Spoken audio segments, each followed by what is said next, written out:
What's up sa inyo mga ka-farming, no? Ngayong araw samahan nyo ako, magdi-deliver tayo ng seedlings gamit ang single na motor na yan, no? And gumamit tayo ng box.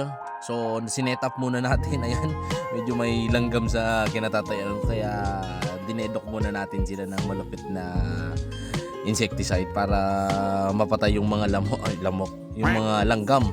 Okay, so gumamit ako ng box. Yan kung makikita nyo mga kaibigan, gumamit ako ng box dyan na nilalagyan ng mga damit, no? Yung storage box na nabibili dyan sa mga mall.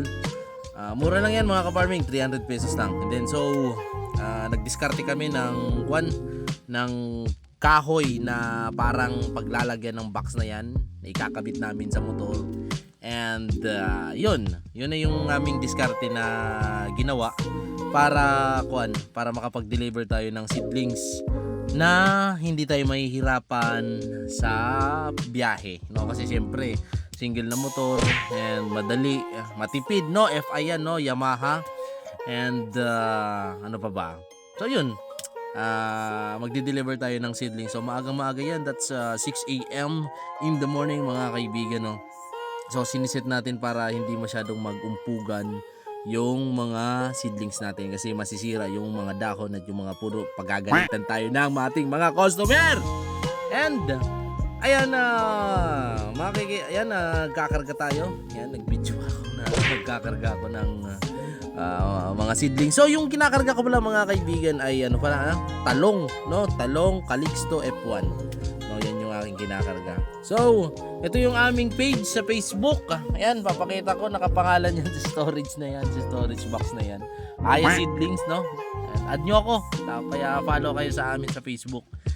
And papunta tayo sa kabundukan ng Uwas Albay. Alright, no? Isang kamote na hindi nag-helmet. And yun, fast forward, nakarating na nga tayo sa ating customer. That's 8 trays only, no? Yan si ating bossing, yung ating bossing, at papatanim niya daw yan doon sa sa bundok na yun, yung parang slope na yun. Mali yung focus ng camera. Basta yan slope na yun na malinis na yun, doon ipapatanim ng ating bossing. So pagkatapos nun, bumili tayo ng pansit sa bayan, no? Para kasi breakfast, no? Pamahawan. Tawag sa amin sa Bicol, pamahawan. Comment down nyo kung ano yung tawag sa inyo sa lugar nyo. Kung anong tawag ng breakfast. Sa amin, pamahawan. Yan, pansit, no? Pansit lapad. Hinaluan ng pansit bato.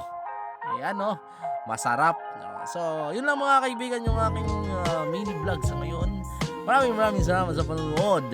Peace. Bye-bye.